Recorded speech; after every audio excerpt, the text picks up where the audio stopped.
Happy 2020!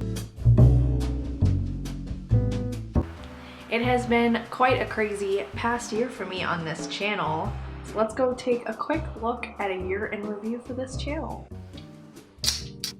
Vampire.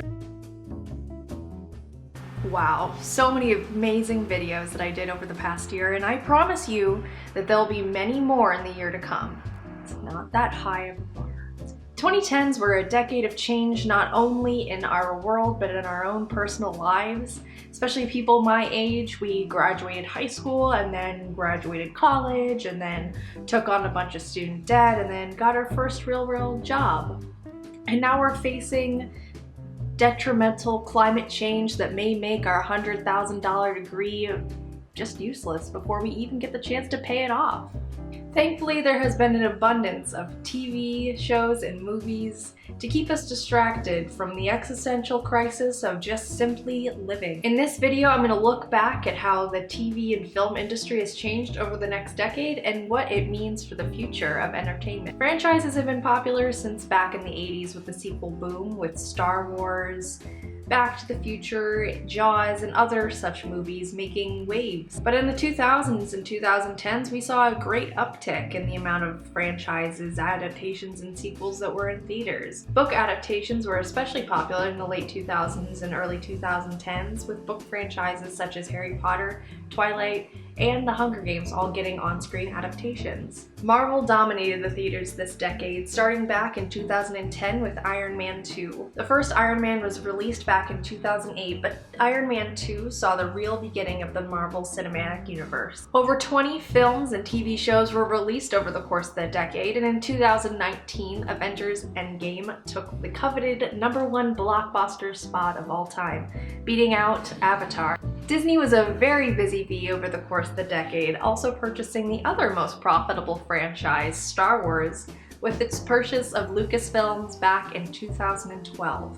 Disney released its first Star Wars movie in 2015, reawakening the franchise. The Force Awakens marked the first Disney-owned Star Wars movie. The Star Wars Extended Universe did exist before Disney with TV shows, books, and comic books, but Disney really bumped up the production of Star Wars content with making movies outside of the trilogies, which was something we hadn't seen before, with Rogue One and Solo: A Star Wars Story. Franchises have moved the blockbuster season to be pretty much year-round. In the past, blockbuster season was pretty much just in the summertime, when people had the time to go and see movies, and air-conditioned theaters were a great relief from the hot summer days. But when we saw adaptation movies in the late 2000s like Harry Potter, Twilight, and Hunger Games start to fill up slots in March and November and be profitable in them, studios sort of switched and matched that.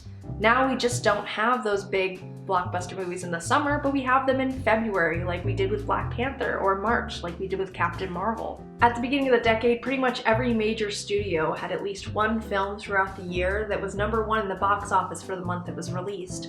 But back in 2019, Disney pretty much owned every month.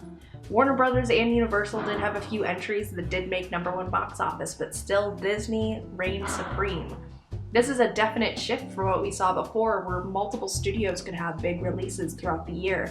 But now that Disney owns so many things like Marvel and Star Wars, it's hard to break out and make anything that's going to compete against those. And that doesn't seem to be changing anytime soon, with Disney having their release schedule planned out for the next decade, with Marvel, Star Wars, and their own live-action remakes dominating the box office probably until 2040. Streaming definitely marked the decade in the film and TV industry, with Hulu, Amazon, and Netflix all beginning their streaming services in the late 2000s and beginning their original content streaming in the early 2010s. Despite the fact that Hulu and Amazon began their own original content streaming around the same time Netflix did, Netflix became the frontrunner in the new streaming industry, with House of Cards and Orange is the New Black being both released back in 2013. And the popularity of streaming has definitely not gone unnoticed, as in the last decade, half a dozen new streaming services have popped up, with HBO Go, DC Universe, YouTube TV, Apple TV+,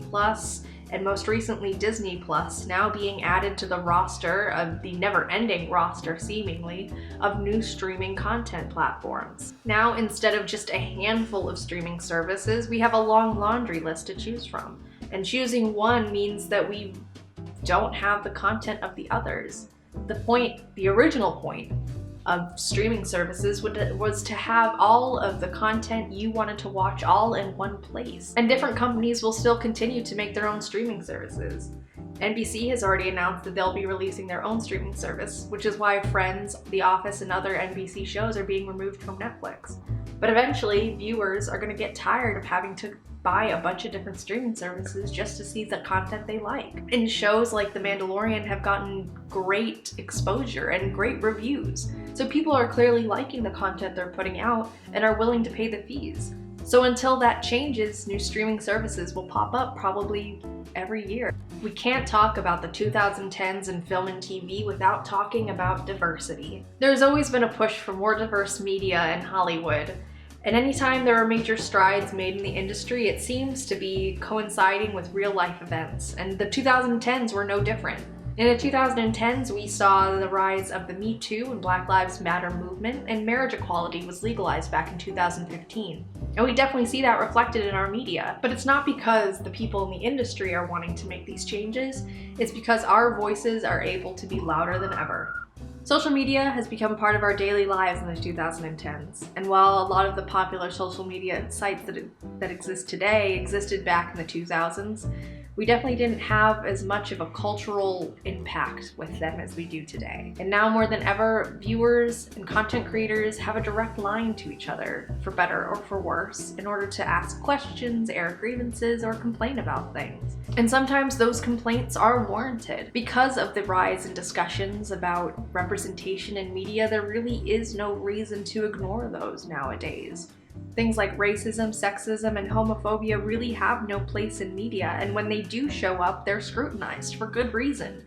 We're past the days of feigning ignorance, since there is so much available information on these topics, then that not researching them is a fault of the person who is making the mistake, not the fault of the people who are calling them out on it. Because of social media, we have made discussions that were once silenced in public forums trending worldwide. It's hard to ignore them, and we really shouldn't, and the film industry shouldn't either. And although we have had more diverse media in the last decade, there is still plenty of room to grow, especially behind the camera.